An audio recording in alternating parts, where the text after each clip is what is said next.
Sejam muito bem-vindos e muito bem-vindas. Eu sou Felipe Seligman, um dos fundadores do Jota.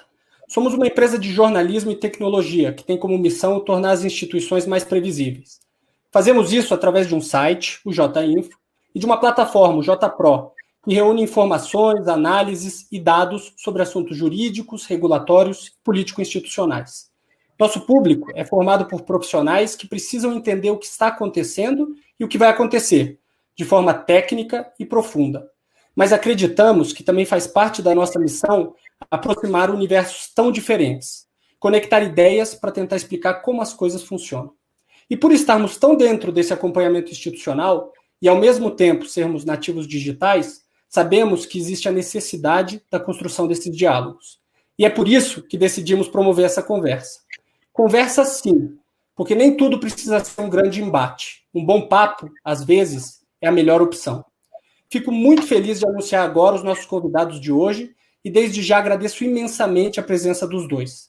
Primeiro, o ministro Luiz Roberto Barroso, que está aqui para discutir política e juventude, não como ministro do Supremo, mas como o atual presidente do Tribunal Superior Eleitoral, que é responsável por organizar o ponto alto do nosso processo democrático. Mais do que simplesmente garantir que as urnas funcionem no dia da eleição, cabe ao TSE, sob a liderança do ministro Barroso, promover um processo educativo, para que as pessoas se envolvam, confiem e se sintam representadas no processo eleitoral. Junto com ele, temos o empresário e youtuber Felipe Neto. Ele não está aqui por ser jovem ou por representar os jovens, mas por ser hoje uma das vozes mais potentes da internet entre os jovens brasileiros. Com 39 milhões de inscritos em seu canal de YouTube, que por sinal chegou ontem, e mais de 12 milhões de seguidores, tanto no Twitter quanto no Instagram, Felipe fala com jovens em seu dia a dia. Talvez seja hoje o principal canal ou veículo para se comunicar com a juventude brasileira. Essa base foi construída ao longo de anos, a partir de vídeos sobre diversão. Mas nos últimos anos, Felipe Neto começou a falar também de política. Enquanto muitos ainda se perguntam quem é ele para falar sobre isso, o Felipe já tem os ouvidos de milhões de pessoas para suas mensagens. Mensagens que já ecoaram, por sinal, no Roda Viva, da minha amiga Vera, e até no New York Times. Então, obrigado mais uma vez aos dois por aceitarem o convite. E eu vou combinar com vocês uns 3 blocos de conversa para que a gente comece falando de uma maneira mais geral sobre política e juventude e vá endereçando temas mais concretos a respeito disso, até chegar no último bloco em que a ideia é que o ministro pergunte para o Felipe alguma coisa que ele queira tirar dúvida e que o Felipe pergunte para o ministro Barroso. Ministro, eu queria começar com o senhor, porque a gente fala muito de política, né? E sempre teve essa, digamos, conceito de que a política é a forma em que a gente consegue construir consensos dentro de ideias diferentes, para que a gente consiga construir normas, leis, enfim, regras, formais ou informais, para chegar a uma sociedade que não precisa ser regida pela lei da selva, lei dos mais fortes. Por último, acontece que, recentemente, a gente tem vivido, digamos assim, um método da política do aniquilamento, em que se a pessoa pensa diferente de você, ela tem que ser eliminada e tem que ser tratada como inimigo. Como que a gente consegue levar o debate para a juventude? Como que a gente consegue trazer esse tema tão importante de envolvimento, engajamento juvenil, sem cair na armadilha dessa loucura que a nossa sociedade se transformou? Muito obrigado pela presença, ministro. Muito obrigado pela presença, Felipe. Boa noite, Felipe Seligman. É um prazer encontrar você. Para quem não sabe, o Felipe cobriu o Supremo Tribunal Federal pela Folha de São Paulo muitos anos, quando eu ainda era advogado, e depois, quando entrei no Supremo, sempre com muita capacidade, muita competência e muita integridade.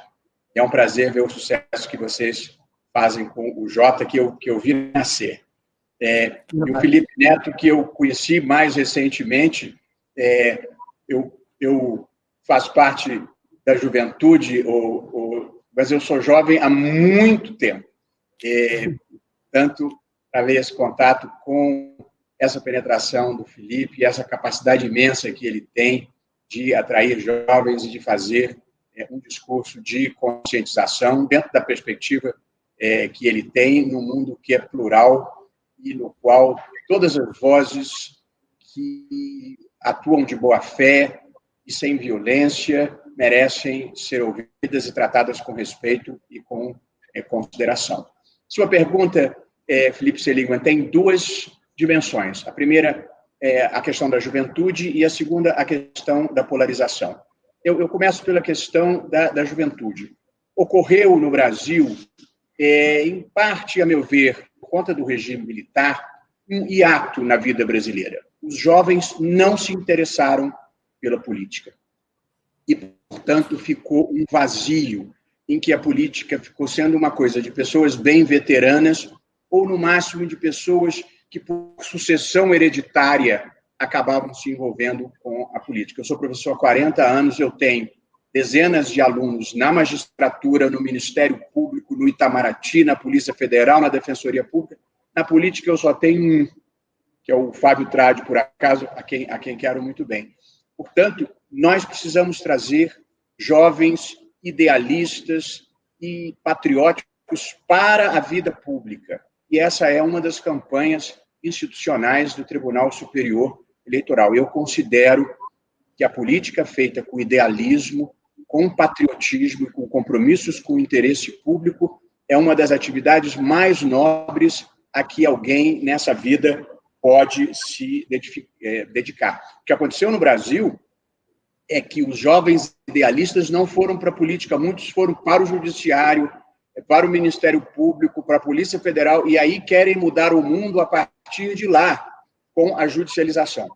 Embora a judicialização possa um pouco, o que faz verdadeiramente diferença para um país é política de qualidade, com gente íntegra e voltada para o país. Portanto, esta é a razão de nós estarmos querendo atrair jovens para a política e o fascínio que eu acho que o Felipe exerce sobre parte da juventude quando fala de questões políticas, porque nós estamos levando um debate que é do interesse de todos para um grupo social que permaneceu à margem da participação e deve ser integrado à participação. Quanto à polarização, Seligman, para não me alongar, a polarização sempre existiu. Essa é a verdade.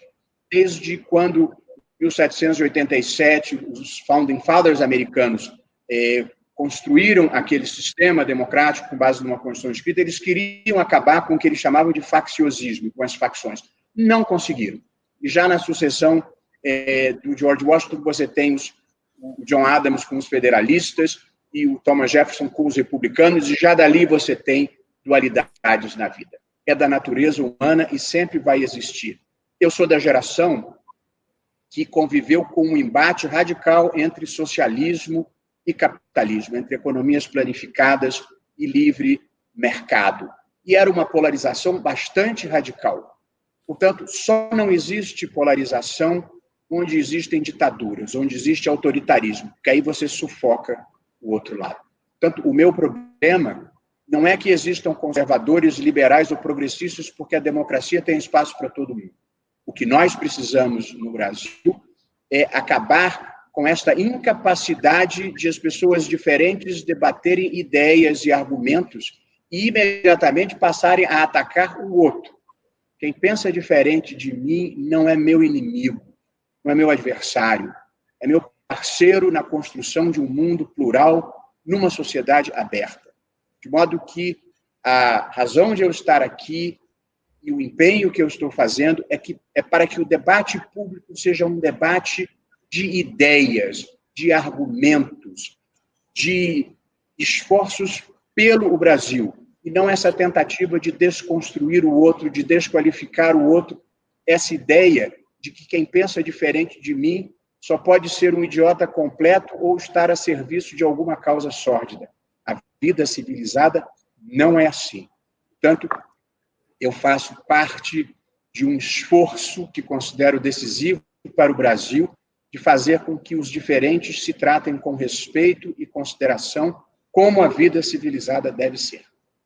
Muito bem, ministro, obrigado pela fala inicial. Eu queria chamar o Felipe agora para falar, meu xará, perguntando uma pergunta parecida, mas tentando inverter a ordem, né? Como que a gente pode fazer para trazer os jovens para esse debate e garantir essa qualidade do debate que o ministro estava falando, né? Sem cair para esses extremos, sem cair para um discurso de ódio que a gente acaba vendo que respinga em todo mundo, né? Tem um discurso de ódio contra o Supremo, contra os ministros individualmente, contra você, que é um alvo constante. Como que a gente consegue engajar essa juventude e também entender um pouco da sua percepção, se é uma juventude que está disposta a fazer parte dessa discussão política, ou se ela ainda é, digamos, despolitizada e se interessa mais por outros assuntos. Muito, muito obrigado pela presença. Obrigado, Felipe, obrigado, ministro. É uma honra estar aqui. E, bom, depois dessa abertura incrível do ministro, vou tentar aqui, dentro das minhas limitações, exercer um pouco do meu raciocínio. Eu acredito que o que o ministro falou a respeito da geração foi perfeito.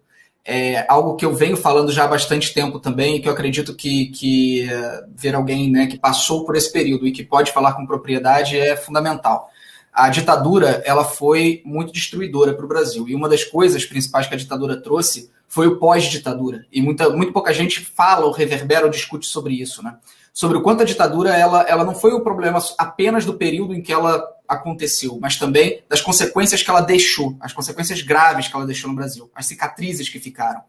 Uma dessas cicatrizes foi justamente esse abandono, né, essa desconexão, descolamento do jovem para o interesse político, para o interesse público, virou coisa de chato. Né? Eu, quando cresci, e eu cresci no período pós-ditadura, eu nasci em 88, o ano do nascimento da nossa Constituição, eu simplesmente cresci com todo mundo ao meu redor analisando política como uma coisa chata. É coisa de velho, é coisa de chato e discursos sempre muito monótonos, longuíssimos e desinteressantes.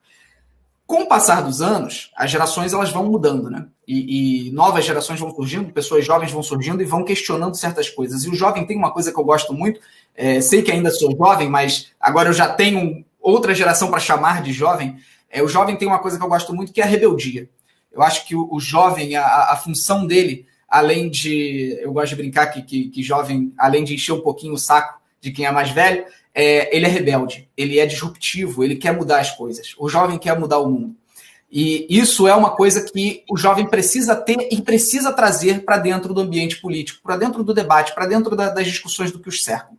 O jovem, com essa globalização aceleradíssima que aconteceu a partir dos anos 2000, e com o surgimento da internet, com a ascensão da internet, e com isso que a gente está vendo agora da velocidade da informação, isso tudo trouxe consequências muito positivas e muito negativas. Como tudo na vida, é normal. Mas uma das consequências positivas foi esse resgate. Porque o que era chato antes, porque a pauta política ficava sempre apenas para pessoas que tinham se desconectado do ambiente jovem, então o discurso era enfadonho, o discurso era chato, era longo, passou a ser acessível para todos. Todo mundo podia agora gravar um vídeo e falar sobre política. E isso é muito bom, isso também traz consequências negativas. Né? O muito bom é a inclusão. Então o jovem hoje ele se sente cada vez mais com vontade de aprender. Ele é curioso, o jovem sempre foi e sempre será curioso. Ele quer saber o que está acontecendo, ele quer assistir um vídeo no YouTube. O problema é, o que engaja? Esse é o debate da comunicação. O que engaja? O amor engaja muito menos do que o ódio. Isso sempre foi assim. E sempre será, talvez. Não sei o futuro da humanidade, mas é provável que a gente sempre tenha, dentro do que é inflamado, do que é revoltado, do que é histriônico, um engajamento maior, um compartilhamento maior, e com isso você traz as pessoas cada vez mais para esse lado da comunicação. O que aconteceu? Qual foi o fenômeno que isso trouxe para o Brasil?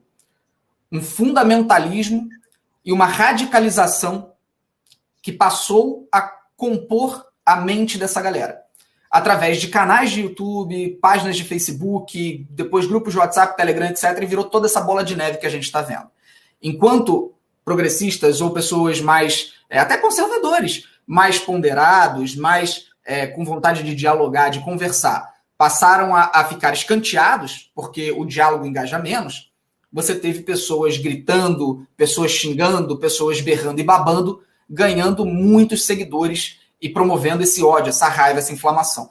Isso atrai tanto jovem quanto mais velho, isso aí não tem idade. Então a consequência negativa foi justamente essa radicalização fundamentalista que traz ódio junto com ela. E agora a gente começa a articular mais os debates, as conversas e mostrar para as pessoas que a solução não está nisso. A solução não está nessa radicalização. A solução não está no ódio.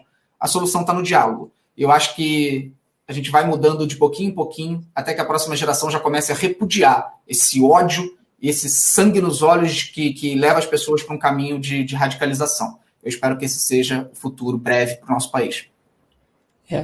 E a gente está lidando agora, né, com a nova realidade, que já não é tão nova assim, de que a comunicação política e a comunicação eleitoral, ela deixou os veículos tradicionais, né? Antes, se você tinha mais tempo de televisão, você ia ser mais bem sucedido, né? Na última campanha, a gente viu que a rede foi a grande vitoriosa, não só no Brasil, no mundo todo, né? Você tem exemplos aí, o próprio Trump, que, digamos, tem consequência de sua atuação nas redes, o próprio presidente Bolsonaro, que fez, nem sem entrar no mérito, uma campanha bem sucedida de redes sociais e tal. Mas isso apresenta alguns problemas que eu imagino que o próprio TSE, eu queria falar com o ministro Barroso, mas eu acho que o Felipe também pode contribuir, a respeito de como que as instituições podem, obviamente que, usufruir dessa nova realidade em que você não precisa mais de canais oficiais para fazer esse diálogo, mas ao mesmo tempo você tem outros desafios, como a fake news, que são disparadas em massa hoje em dia, as redes sociais fechadas, porque uma coisa é a gente receber ataques em redes como não sei, Twitter, Facebook, a gente vê, mas em redes fechadas como WhatsApp, Telegram, é muito difícil de ver. E esse é um desafio muito maior para uma instituição como o TSE. Então, como é que dá para fazer para combater a fake news, ministro, para combater disseminação de informação ou desinformação em massa por meio do WhatsApp? O TSE se preocupa com isso, que eu sei, desde o ministro Fux, que vinha falando, mas me parece ser um desafio bem difícil, né? E acho que o Felipe pode contribuir também para ver a visão dele a respeito. Muito bom, Felipe Seligman. Retomando aqui o que o Felipe Neto falou, e acho que com propriedade, mas eu queria pontuar uma coisa, que é a seguinte: quando eu estava mais novo que você ainda, Felipe Neto, um pouco, na faculdade, as minhas preocupações eram como acabar com a tortura, que ainda manchava de desonra a vida brasileira. Como acabar com a censura, em que pessoas se sentiam no poder de decidir o que nós podíamos ler, ouvir ou assistir. E como construir instituições democráticas em um país, em um continente que não conseguia se estabilizar institucionalmente. Hoje nós estamos discutindo como melhorar a qualidade do debate público. Portanto, eu gostaria de pontuar que a qualidade das nossas preocupações mudou muito e para melhor. E, portanto, essa percepção de que tudo está muito ruim, com tendência a piorar, não é a melhor visão do mundo. Pelo contrário, eu acho que nós temos andado na direção certa, mesmo que não na velocidade desejada. E outro ponto importante que eu acho que o Felipe falou, e acho que é um insight bacana de se destacar, é essa questão da rebeldia da juventude, que em economia, e que ele chamou de disrupção, e que em economia, e o progresso depende disso, se manifesta na destruição criativa do Schumpeter, que é o questionamento, a inovação e as novas ideias que modificam o status quo e ajudam o processo histórico a avançar. E aí nós vivemos a primeira revolução industrial, lá pelo século XVIII, simbolizada pelo vapor, vivemos a segunda revolução industrial já no século XIX, simbolizada pela eletricidade, pelo motor a explosão. Vivemos a terceira revolução industrial, que é a da internet, a da interconexão mundial pelos computadores. Já se fala na quarta revolução, depois nós falamos disso. Mas a verdade é que a internet e essa interconexão mundial dos computadores nos trouxe muitas coisas boas, inclusive a possibilidade de eu estar em Brasília, você em Bogotá, e o Felipe Neto no Rio de Janeiro, e nós estamos conversando aqui em tempo real. Fora os confortos, fora as promessas de longevidade. Portanto, eu não acho que a modernidade só trouxe coisas ruins, não. Acho que ela trouxe muitas coisas boas. E hoje nós temos, Felipe, um vocabulário com palavras que identificam utilidades que até anteontem não existiam. Eu sou do tempo que a televisão não tinha nem controle remoto. E hoje nós temos um vocabulário novo, que inclui Google, Windows, WhatsApp, Uber, Dropbox, Skype, Facebook, Twitter, Waze, coisas sem as quais a gente já não saberia viver. Portanto, a revolução tecnológica trouxe coisas boas. O subproduto negativo, o efeito colateral, é este uso inadequado, muitas vezes, da internet, que não se tornou esse espaço público de debate, essa grande ágora pública que o teórico da comunicação, que era o Habermas, imaginava que se pudesse criar. E aí você tem as campanhas de desinformação, as campanhas de ódio e as notícias fraudulentas. O que eu gostaria de pontuar aqui antes de concluir? Primeiro é que a verdade não tem dono. Portanto, ninguém pode trafegar pela vida cheio de verdades plenas e verdades absolutas. A vida tem diferentes pontos de observação e nós temos que aceitar a diferença. Acho que esse é o primeiro ponto. O segundo ponto é, a verdade não tem dono, mas a mentira deliberada tem. A mentira deliberada é uma derrota do espírito. A mentira deliberada é alguém se deixar dominar pelo mal, querendo ou enganar alguém ou levar vantagem indevida. Esta nós precisamos combater. Portanto, no enfrentamento das notícias fraudulentas, é preciso distinguir o pluralismo, que é perfeitamente legítimo, da mentira deliberada, da agressão e da violência, e possivelmente tentando fazer essas pessoas verem que nenhuma causa que precise disso é uma causa que mereça ser defendida. E, portanto, usar da ameaça, usar da violência, usar da agressão, usar da desqualificação do outro, seja qual for a causa, está fazendo um mal para o fim que se quer realizar. A violência e a agressão são os argumentos dos autoritários. O stalinismo era violento, o nazismo era violento, o fascismo era violento. A democracia vive de ideias e de persuasão. Tanto a mensagem que eu mandaria aos que ainda acreditam nas mensagens de ódio e de agressão, elas prejudicam a sua causa.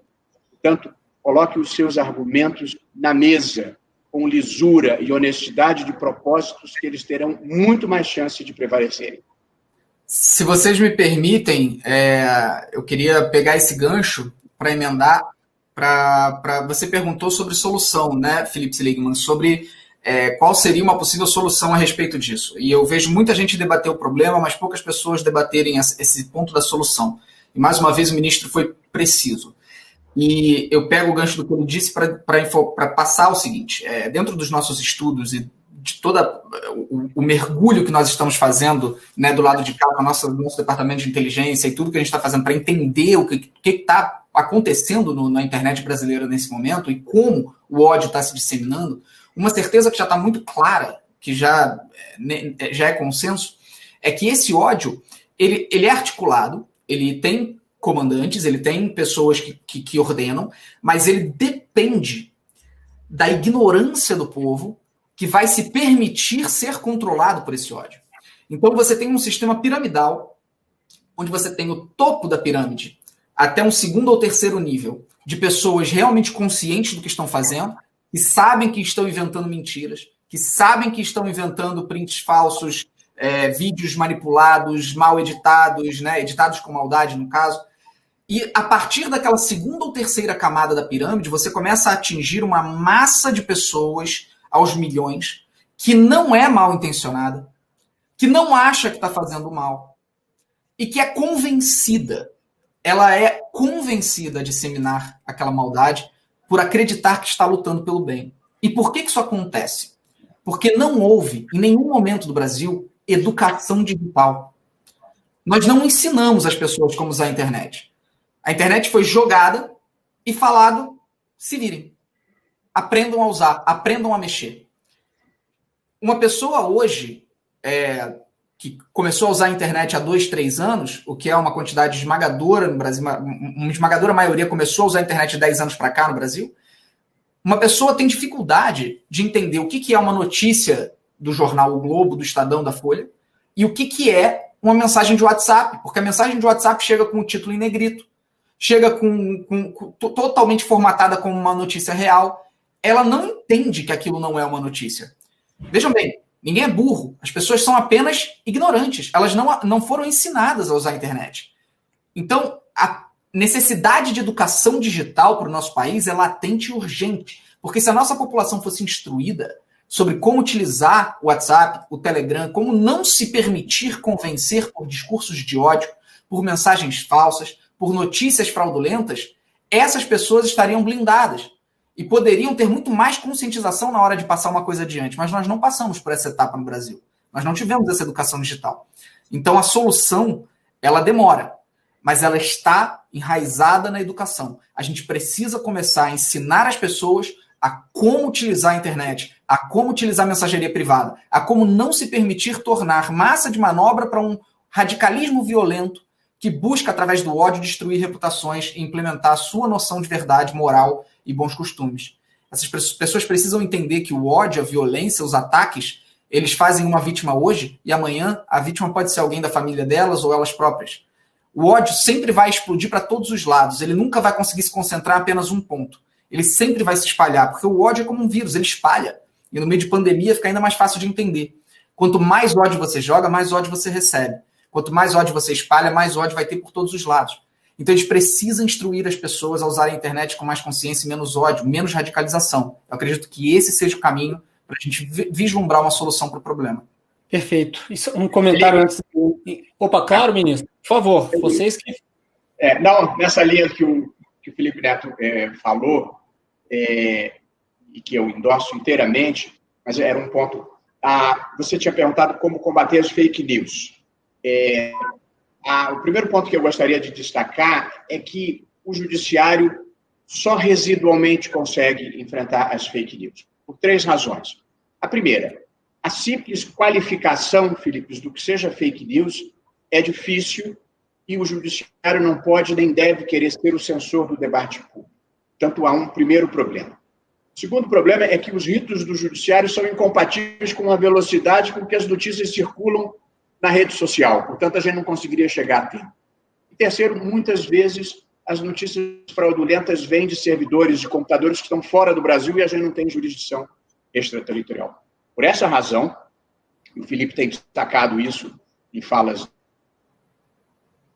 dele, o principal protagonista do enfrentamento das fake news tem que ser as mídias sociais e os próprios aplicativos, usando mecanismos tecnológicos que podem enfrentá-las sem controle de conteúdo. Podem enfrentar os comportamentos inautênticos, os usos abusivos de robôs, o uso de perfis falsos, o uso de impulsionamentos ilícitos. Portanto, para não se transformarem em parceiros da destruição da democracia, as mídias sociais precisam ser os grandes combatentes das notícias fraudulentas. E verdade seja dita, acho que elas já se deram conta disso, já começaram a mudar o seu comportamento. O segundo protagonista deve ser a imprensa profissional, capaz de separar fato de opinião e filtrar essa grande quantidade de barbaridades que circulam. E os chegadores de fato. E em terceiro lugar, Felipe, e aí é o ponto que o Felipe Neto estava destacando, é a conscientização da sociedade. Nós estamos preparando uma grande campanha aqui no TSE para que as pessoas verifiquem a autenticidade do que recebem, não repassem acriticamente as coisas e, sobretudo, Felipe, regra de ouro, não fazer aos outros o que não gostaria que fizessem consigo mesmos.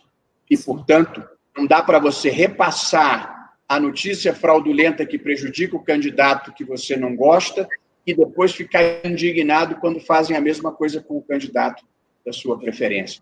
Então, também aqui, nós precisamos de integridade, de comportamentos legítimos, de comportamentos autênticos. E eu não poderia concordar mais com o que o Felipe Neto disse a propósito da questão do ódio. A vida é muito simples. Ela devolve para a gente o que recebe. E, portanto, se você destila ódio, é isso que você vai receber de volta. Nós queremos construir um mundo de boa fé e de boa vontade, em que as pessoas possam e devam divergir, porque o pluralismo faz bem para a vida, mas divergir de uma maneira construtiva, em busca ou do melhor argumento ou dos denominadores comuns possíveis. O problema da polarização é a falta de interlocução, é você se contentar em falar para a sua tribo. Nós temos que ser capazes de falar com os outros. É assim que se vive a vida democrática e a vida civilizada. Perfeito. Eu ia fazer um comentário antes. Eu preciso só fazer uma conclusão definitiva. Só por favor. Exatamente esse tópico. Tudo que o ministro falou, eu concordo. E, para finalizar, eu acho que muito importante a gente ressaltar também a importância tanto do inquérito do STF das fake news, quanto da investigação da Polícia Federal. Porque, como nós falamos, a solução, obviamente, está na base da pirâmide. A partir do momento que a gente tem conscientização, que a gente tem imprensa agindo, que a gente tem as plataformas se autorregulamentando e agindo para coibir esse tipo de ato, a gente também precisa de investigação para os cabeças e mandantes mal intencionados para a construção dessas notícias fraudulentas. Então, só queria encerrar com isso, porque acho que é fundamental a gente ressaltar a importância disso também. Que é o seguinte, não é a manifestação individual de crítica mais áspera que faz mal. Até faz mal ao espírito, mas não faz mal às instituições. Portanto, não é a crítica que se faça ao Supremo ou a qualquer dos seus ministros, ou a mim mesmo, que eu já li de barbaridade sobre mim, que não correspondia minimamente à verdade. Isso, infelizmente, faz parte da vida. O que é inaceitável é a orquestração de grupos financiados privadamente que se constituem em organizações criminosas para a destruição de pessoas e das instituições. Isso é que é inaceitável.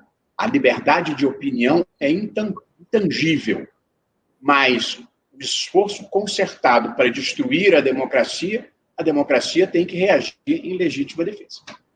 Exato, e eu fico pensando, e o comentário que eu ia fazer era nessa linha, como a gente está construindo essa relação e está tentando entender os problemas para encontrar soluções, e obviamente que passa por esse processo educacional, né?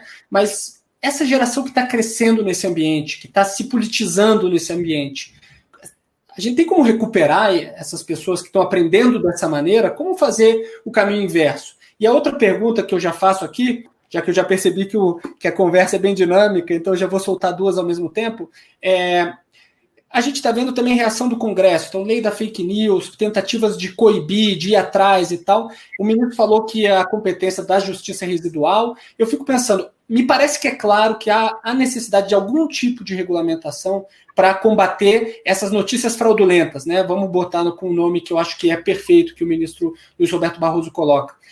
Mas essa discussão me parece estar sendo, primeiro, muito apressada no Congresso, e segundo, não necessariamente ela vai no cerne da questão. Queria ouvir de vocês como que vocês estão acompanhando essa questão da tentativa de regulamentar o combate à fake news, e se, de alguma maneira, o que está sendo discutido hoje na sociedade brasileira pode ter efetividade ou pode ser, na verdade, no fim das contas, aquele remédio que é pior do que a doença. Ministro? É para mim? Veja, a sua primeira pergunta, o primeiro ponto, as pessoas cresceram nesse ambiente e podem mudar? Claro que podem. Na minha vida adulta, eu já vi comunista virar fascista, eu já vi gente que participava da luta armada virar militante de paz e amor. Tudo é possível na transformação humana. De modo que eu acho, sim, que nós podemos criar um bom ambiente. Como é que você cria um bom ambiente? Em primeiro lugar, e acima de tudo, Felipe, com o exemplo. Uma das minhas convicções mais profundas é que na vida a gente ensina sendo. Portanto, você promove um debate público de qualidade e de respeito ao outro, se comportando dessa forma. Portanto, eu acho que essa é a primeira coisa que eu diria.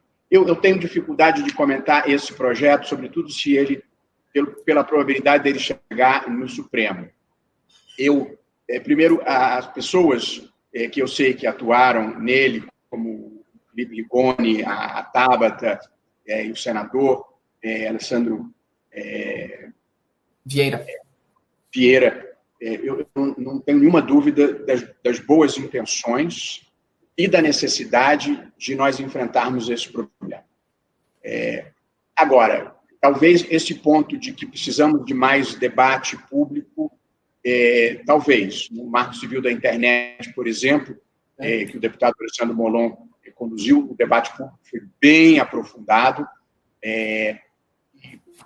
O debate público numa democracia é difícil, às vezes, de você depois produzir um consenso, mas eu acho que a ideia do debate público eu considero relevante. Um ponto que eu acho que é essencial e que o projeto respeita é o não controle de conteúdo, e sim o controle de comportamentos. Eu acho que esse é um conceito correto. Mas há problemas no mundo, não é só no Brasil, de privacidade. Agora, com a pandemia, você tem problemas de você ter lugar que tem aplicativo que sabe onde você esteve, com quem que você falou, a pandemia e as fake news trazem um problema de privacidade que eu acho que deve ser debatido e amadurecido. Portanto, eu acho que nós temos que enfrentar, acho que o enfrentamento é predominantemente de comportamentos e não de conteúdo, e acho que se os atores importantes desse mercado estão desconfortáveis, eu acho que nós precisamos de debate público. Não basta a maioria, mesmo que ela exista. Um dos problemas que eu acho que nós enfrentamos no mundo e que produziu esta reação conservadora radical, e às vezes populista e intolerante, foi que o pensamento progressista, Filipe, ele dominou o mundo por muito tempo em muitas dimensões. O nosso discurso, nosso aqui, multicultural, cosmopolita, a favor dos direitos humanos, a favor das causas ambientais, a favor do movimento feminista, a favor da proteção ambiental, a favor da proteção dos LGBTI+. Portanto, houve muitas vitórias importantes, mas acho que vencemos, mas não convencemos, não trouxemos o restante da sociedade.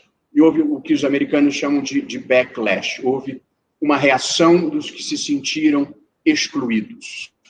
E esses que se sentiram excluídos porque não foram adequadamente convencidos de que uma pessoa não deve ser discriminada pela sua orientação sexual, ou pelo fato de ser mulher, ou pelo fato de ser negra, essas pessoas que não foram convencidas foram capturadas, muitas vezes, por um discurso de intolerância, porque a democracia tem lugar para conservadores, tem lugar para liberais e tem lugar para progressistas. Churchill foi um conservador que liderou a Inglaterra, De Gaulle liderou a França, Barack Obama foi um progressista nos Estados Unidos, Mitterrand foi um progressista na França, Reagan e Thatcher foram liberais, todos eleitos. Portanto, a democracia tem lugar para todo mundo. O que nós precisamos é tornar a divergência civilizada. E quem perder hoje, respeitar quem ganhou, e ser respeitado, porque ser derrotado nas eleições não significa que você perdeu os seus direitos fundamentais, e ter a possibilidade de ganhar. A democracia é feita de promessas, disse o Stephen Holmes, promessas, decepções e administração da decepção. Mas o que eu insisto é que, para enfrentar tudo isso, nós precisamos de civilidade, de um pouquinho de avanço, um pouquinho de evolução espiritual, que é a capacidade de ter empatia com o outro. Eu acho que essa proposta de lei, pelo menos colocou na mesa, Filipe, um debate importante. Se já estamos maduros para aprová-lo ou não, não é meu papel dizer isso. Mas acho que o debate é muito importante. Sim. Antes de passar para o Felipe, que eu acho que ele tem muito a falar, porque eu já vi que ele já falou sobre isso, tem estudado a respeito, eu queria fazer um comentário, porque o senhor disse que essa questão do conservador, eu acho que no Brasil a gente acaba confundindo a palavra conservador muitas vezes com reacionário, com retrógrado, né? Isso não tem nada de conservador. O conservadorismo, o próprio Guga Chakra, outro dia, numa live que participava com o senhor, deu vários exemplos de conservadores no mundo que, enfim, que é bem diferente do que a gente está vendo no Brasil. Felipe, desculpa. Na verdade, até falando sobre isso pontualmente, não sou um especialista do assunto, mas eu acho que hoje em dia os verdadeiros conservadores no Brasil sentem até um pouco de vergonha de falar que são, né? Porque o reacionarismo cooptou tanto o termo conservadorismo que os verdadeiros conservadores, que são pessoas inteligentes e totalmente ponderadas, que estão a fim de debater, de conversar, se colocam numa posição de eu não vou nem falar que eu sou conservador, senão eu vou ser comparado com apoiadores do governo, né? Então a gente realmente hoje está com pouca representação do que é o verdadeiro conservadorismo no debate público brasileiro. Seria muito bom que a gente pudesse voltar a ter conservadores com voz, ao invés de apenas reacionários se dizendo conservadores. Eu queria falar sobre essa questão da mudança, que acho que foi um ponto muito bom que você falou. Sobre dá para mudar? Dá e muito. E muito. Porque um dos pontos positivos que a internet trouxe também foi essa volatilidade, não sei nem se isso é uma palavra, mas se não for, eu inventei. Essa volatilidade da nossa opinião e da nossa percepção dos fatos, né? A internet traz novas informações o tempo inteiro. Lembra antigamente, quando a gente brincava que o Fantástico todo domingo dizia que o ovo fazia ou bem ou mal? Hoje em dia não é mais todo domingo, agora é de 5 em 5 minutos. Você recebe uma informação nova, né? Então, hoje, o que as pessoas precisam ter em mente é o seguinte: não há vergonha em mudar de ideia.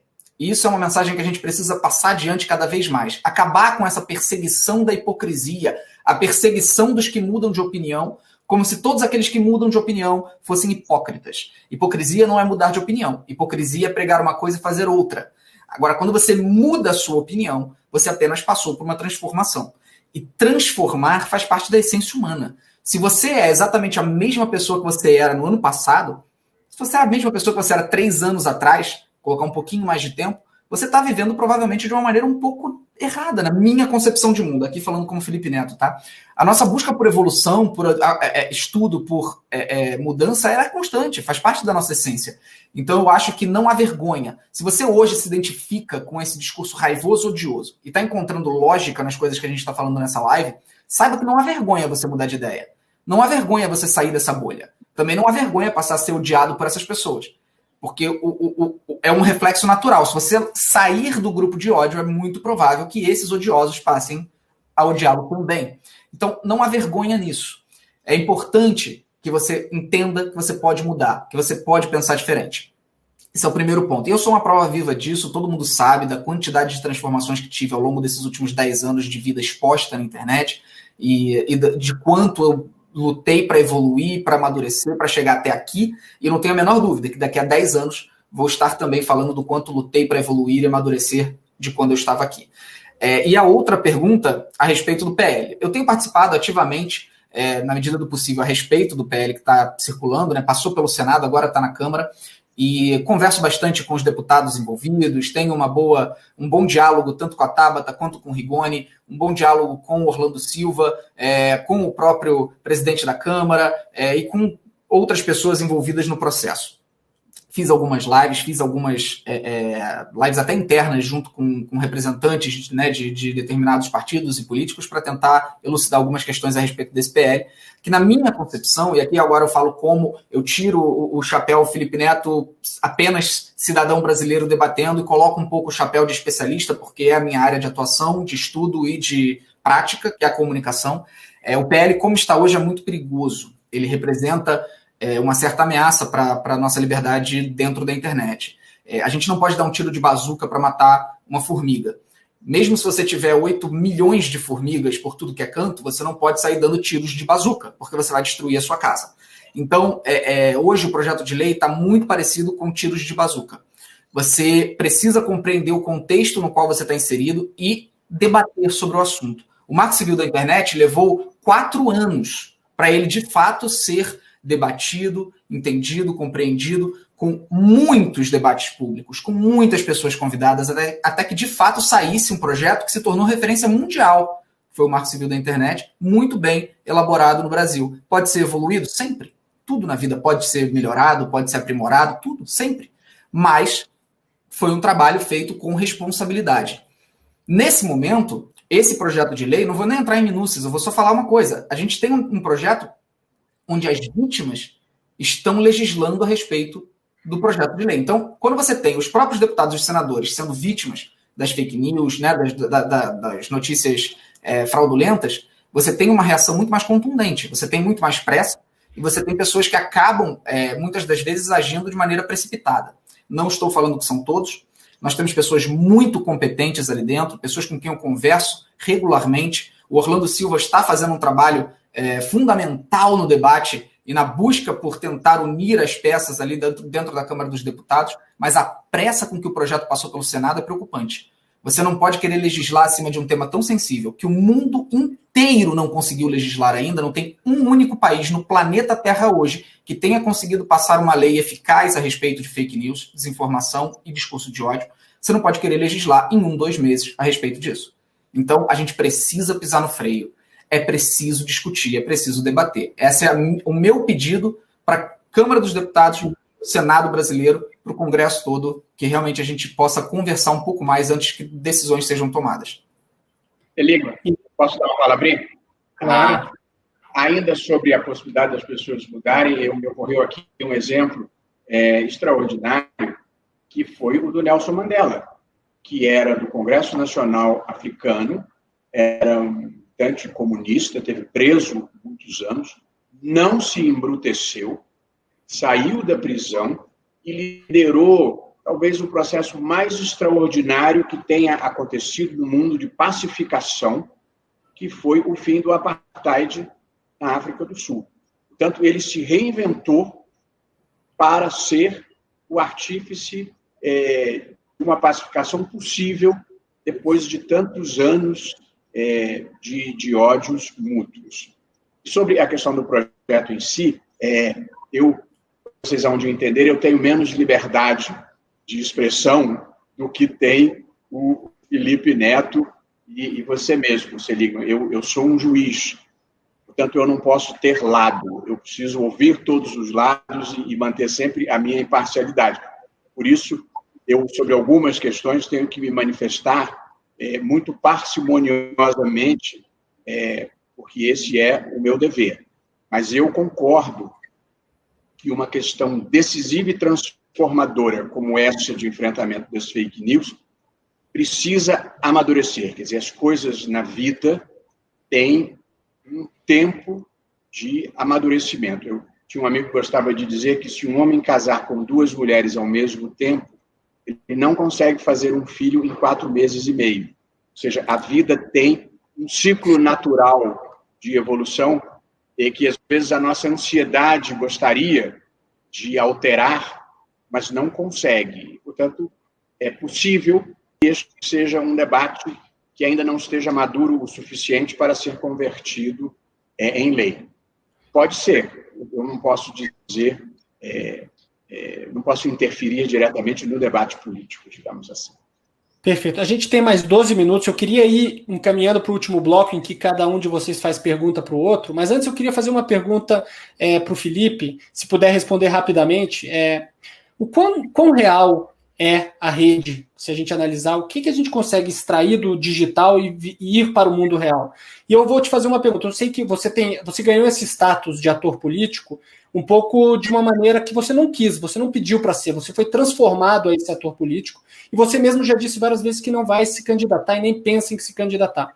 Mas se alguém, hipotético, com o mesmo número de seguidores que você, desse tamanho, resolve se candidatar, a pergunta é teórica, o quanto que ela consegue de tirar dos apoiadores, quer dizer, dos seguidores, dos inscritos, em voto? Há alguma correlação, você acha que dá para levar do mundo digital para o mundo real? Sim, sem dúvida. Nós temos exemplos disso, né? Quem soube capturar bem essa questão do digital para eleições foi até o MBL, fez bastante bem isso, não aqui julgando se são bons políticos ou não, analisando com, de novo, o chapéu de especialista em comunicação, fizeram um trabalho muito eficiente em eleger pessoas através do uso das mídias digitais. porém, né, com páginas que foram questionadas depois, e o Facebook até derrubou, então há uma polêmica aí dentro desse tema. Contudo, eu acho que existe uma extrapolação no digital em relação ao que acontece na vida real. Então, o digital, muitas das vezes, ele reflete a realidade, só que a realidade é extrapolada, um exagero. A própria raiva, o próprio ódio, eles se encontram muito mais verbalizados na internet do que uma pessoa se colocaria num ambiente real. Então, mesmo com toda a violência e todos os ataques que eu venho recebendo, é muito raro acontecer alguma coisa na vida real, apesar do episódio de ontem. Existem casos isolados aqui e ali. Só que vem se tornando cada vez mais real, não só a violência. Se você pergunta assim, sobre eleições, você tem um exemplo muito claro, né? Na própria Ucrânia, você teve o presidente da República sendo eleito, era um humorista que passou anos interpretando um presidente da Ucrânia e foi eleito presidente da Ucrânia. Então você vê que o alcance, e nós temos nos Estados Unidos o exemplo do Donald Trump, que é além de um fenômeno de mídias sociais, mas ali a gente tem que se abrir ali a caixa de Pandora, encontra muita coisa problemática para falar, mas não deixa de ser algo que veio representado por mídias digitais. E no Brasil, o presidente Jair Bolsonaro provavelmente não teria sido eleito em outros tempos. Se nós estivéssemos numa era pré-digital, muito dificilmente Jair Bolsonaro teria sido sequer candidato. Então, essa realidade do digital é extremamente palpável, extremamente visível e já acontece nos dias de hoje. Não estou dizendo que se eu me candidatasse a presidente da República eu ganharia, não é esse o caso. Existem milhares de vertentes, milhares de detalhes que são necessários de analisar para uma possível candidatura. Mas, ressalto, não tenho esse interesse, não tenho mesmo esse interesse. Considero que é muito mais produtivo para mim e para as pessoas a quem eu quero ajudar, eu fazer isso do terceiro setor, né, através de instituições, através de institutos, ONGs, do que necessariamente estando lá no primeiro setor, fazendo parte de órgãos públicos e sendo um candidato. Então, não tenho essa pretensão, mas acredito que o digital veio, bom, todo mundo sabe disso, né? Veio para ficar, não tem mais como você considerar hoje uma campanha política sem considerar o peso do digital. Nós tivemos nas últimas eleições um candidato que investiu, não lembro o valor exato, mas se não me engano, mais de 30 milhões de reais, me corrija se eu estiver errado, e ficou com um percentual de votos do rapaz lá que eu esqueci o nome, do Glória a Deus. Daciolo. Cabo Daciolo. Então, olha só como que não há mais esse investimento pesado em mídias tradicionais, em campanhas publicitárias de televisão, em grandes... Né, não é mais o que pauta o debate público e o resultado em votos. O que pauta hoje o debate público e o resultado em votos é uma combinação de elementos, dentre os quais se encontra o ambiente digital com uma força muito grande, e dentre os quais a gente precisa analisar, porque dentro de um processo eleitoral, e agora eu até queria estender essa pergunta ao nosso ministro, dentro de um processo eleitoral, você tem hoje uma necessidade latente de entendimento da criação de notícias fraudulentas para destruição de reputações e o tempo, e é muito importante que a gente debata isso, o tempo necessário para destruir a reputação de um candidato é muito pequeno. E o tempo de análise para julgamento disso é muito longo. Então eu queria perguntar para o ministro... Perfeito. Como fazer, ministro, nas próximas eleições que já se aproximam, e que o senhor é responsável já no meio dessa pandemia, aliás, não queria, desculpa, ministro, não, o que eu vou falar, não queria estar na sua pele, de ter que logo na primeira eleição como presidente do TSE, ter que fazer isso no meio de uma pandemia mundial. Mas como fazer nesse momento para lidar com a velocidade com que se destrói reputações hoje? A máquina do ódio está alicerçada, a articulação do ódio está pronta. Ela consegue destruir qualquer reputação hoje que não tenha milhões de seguidores para se defender, como tem sido o meu caso, e mesmo assim tem encontrado dificuldades. Como lidar com o tempo que leva para destruir uma reputação e o tempo que se leva para julgar os envolvidos por essa destruição? Como fazer com que as eleições não sejam impactadas? É possível? Felipe, o uso de notícias fraudulentas nas redes sociais foi potencializado. As notícias fraudulentas já vêm de muito longe. Me lembro sempre de uma história na campanha presidencial, que disputavam o brigadeiro Eduardo Gomes e Eurico Dutra, em 1940, 5 para 6, se colocou no Brigadeiro a pecha de que ele não precisava do voto dos marmiteiros. O Hugo Borg criou esta lenda, dizendo como eu não preciso do voto dos pobres, e houve uma inversão do resultado das eleições por causa dessa notícia fraudulenta. O Brigadeiro nunca havia dito isso. Então, já aconteceu de uma notícia fraudulenta interferir drasticamente com o resultado de uma eleição. Eu acho que não há uma bala de prata para enfrentar esses problemas a que você se refere. As campanhas de ódio, elas surgiram, vêm se desenvolvendo em alta velocidade. Acho que há um inquérito tentando enfrentar isso em alguma medida, mas eu acho, no fundo, e a Cristina Tardáquila da Lupa disse isso, e acho que é uma frase boa, você combate a informação fraudulenta inundando o mercado com informação verdadeira e com um processo de conscientização. O direito e a legislação podem muito, mas não podem tudo. Há certas coisas que dependem da sua capacidade de mobilizar a sociedade, de mudar valores, de conquistar corações e mentes e de elevar as pessoas moral e espiritualmente. Acho que é isso um pouco o que nós estamos fazendo aqui, procurando levar informação de qualidade e de boa fé dentro de um debate público para conscientizar as pessoas em geral. O mal sempre existiu, o mal vai continuar a existir, mas se eu acreditasse que o mal pudesse mal mais do que o bem, eu não estaria aqui. Aliás, quando você disse que eu nunca entraria para a política, depois que você entra para a vida pública, como eu entrei, embora não propriamente para a política, você passa a ter muitas limitações. Quando eu estava no terceiro, quando eu era advogado, eu pude propor a ação pelas uniões homoafetivas, pude propor a ação contra o nepotismo, pude discutir a validade das pesquisas com células-tronco embrionárias, pude propor a ação da anencefalia. Agora, eu sou juiz, eu não apenas não posso falar tudo o que eu acho, como eu tenho que esperar as coisas chegarem a mim, eu não posso ir buscá-las. Portanto, sim, mudar de lado do balcão tem preço alto.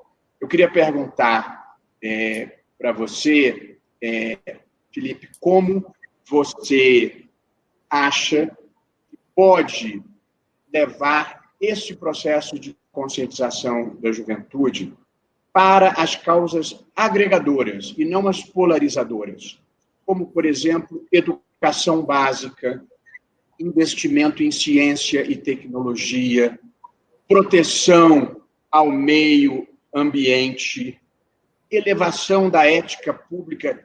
Eu sou de uma geração em que as coisas erradas se naturalizaram, as pessoas achavam que era normal desviar dinheiro público. Elas não se sentiam erradas em fazerem isso. E achava até que um pouquinho podia ir para o próprio bolso, um pouquinho para a campanha. Isso não foi um caso nem outro. Esse era o modelo generalizado.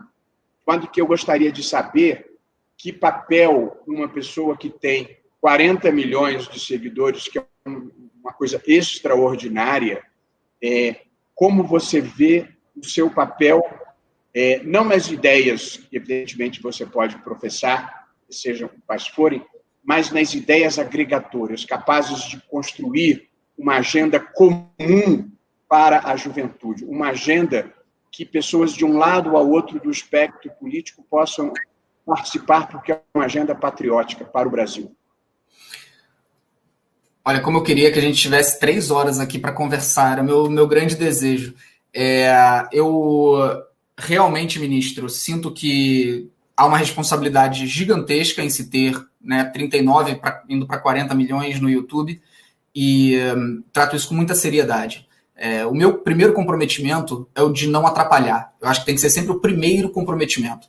Eu acho que até 2017 eu sempre tive ali um comportamento de comunicador sem responsabilidade, falando o que bem entendesse. Meu público também era mais velho, era adolescente e tal. Eu pensava sempre no que era mais engraçado e não necessariamente no que poderia atrapalhar. Eu acho que o primeiro passo é você ter a compreensão de que você não deve atrapalhar. Isso é a minha preocupação número 1 quando eu penso em qualquer conteúdo hoje. Depois, de que forma eu posso, de fato, contribuir para que as pessoas diminuam o fundamentalismo e a radicalização daquilo que elas pensam e defendem. Então, de que forma a gente pode passar a mensagem para os jovens de que eles não precisam trabalhar sempre através do ódio, do grito e da incompreensão do outro? Né? De que forma a gente pode abraçar, incluir e aceitar? Então, várias medidas foram tomadas para o meu canal, para o meu conteúdo, na minha forma de comunicação, para que a gente pudesse cada vez mais ter esse tipo de resultado. Como hoje eu sei que um público mais jovem, inclusive, me assiste, tomei várias medidas para transformar o ambiente do meu canal no ambiente menos prejudicial possível e mais agregador possível. Então, eu acho que quando a gente fala de necessidade de comunicação para os jovens, a gente não fala apenas de necessidade de comunicação política, mas também necessidade de comunicação social. Acho que essa seria a minha principal pauta, a minha principal causa hoje. Embora eu trate de política, eu trato muito no meu canal de inclusão. Então, de que forma a gente pode trazer a realidade do Brasil e a necessidade dos debates a respeito do preconceito para dentro do cotidiano do jovem de maneira simples, sem que ele se sinta agredido por ter que aprender alguma coisa na marra, né? Que o jovem ele quer aprender junto com você, ele quer participar desse processo, ele não quer simplesmente receber a informação gritada. Então, esses processos de inclusão é que têm sido diferenciais, acredito eu, no meu discurso, e que, inclusive, incomodam, irritam os fundamentalistas radicais, que, como você muito bem ressaltou, é resultado, né, de terem sido cooptados por um movimento preconceituoso, por um movimento radical que busca essa inferiorização tanto das pessoas negras quanto dos homossexuais e tudo mais, não só homossexuais, mas toda a comunidade LGBTQI+. Então eu tento ao máximo usar a minha voz para a inclusão. E dentro do ambiente político, que aí passaria mais para o meu Twitter, eu busco sempre a luta pelos nossos direitos fundamentais. Você vê que no meu Twitter a minha briga, a minha discussão, a minha tentativa nunca é a de silenciar aquelas ideias com as quais eu discordo, mas simplesmente a de lutar para que nós tenhamos um ambiente não tóxico, um ambiente que não permita que o fundamentalismo, radicalismo completamente obscurantista, negacionista científico venha e controle a mente das pessoas. Então, essa minha luta é por justamente levar mais informação, mais educação para as pessoas, para que elas se blindem um pouco mais a respeito disso tudo, valorizar a ciência e os valores básicos da humanidade, para que elas não se tornem vítimas desse tipo de manipulação. Queria muito poder continuar com vocês aqui durante horas, só que agora eu tenho a conferência magna da OAB para fazer.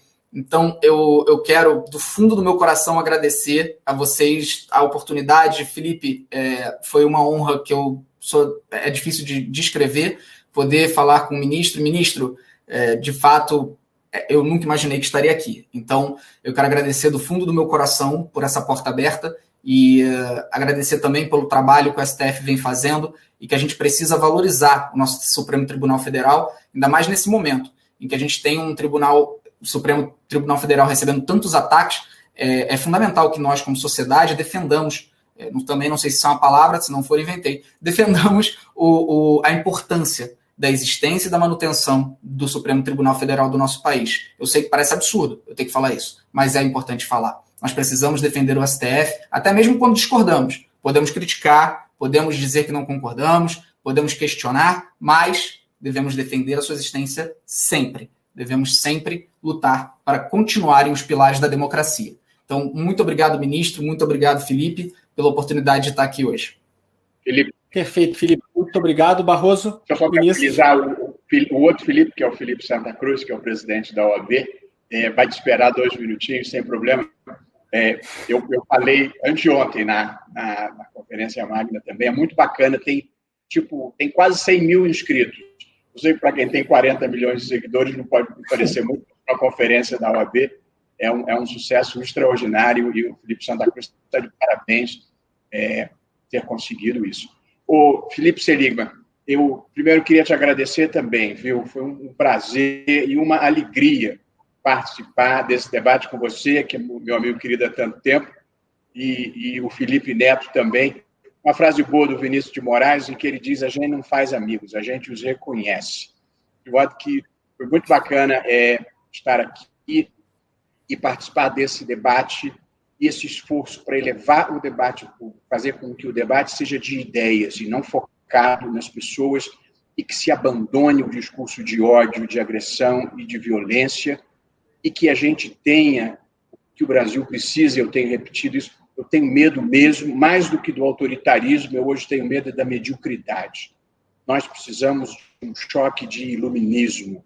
E iluminismo significa razão, ciência, humanismo e progresso social para nós fazermos um país em que todos tenham oportunidade e as pessoas possam ser livres, iguais, terem o seu mínimo existencial satisfeito e possam buscar a felicidade com respeito e consideração pelo outro.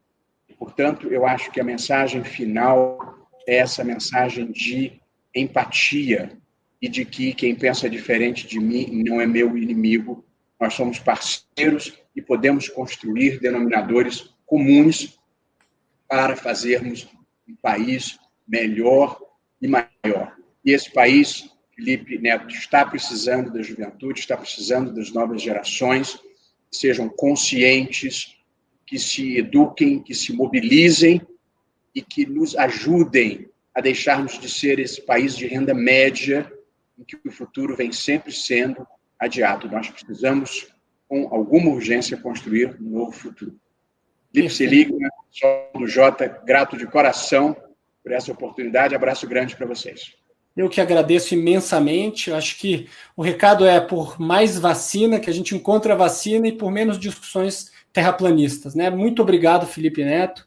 Muito obrigado, ministro Luiz Roberto Barroso. Foi uma grande honra para a gente, para o Jota, poder organizar isso. Espero que a gente consiga organizar outros encontros como esse, que são muito enriquecedores, unindo esses dois universos tão diferentes, mas que têm muito a contribuir. Muito obrigado a todos pela audiência e a gente se vê em breve. Um abraço. Gente, um abraço. Tchau, tchau. Bom, felicidade.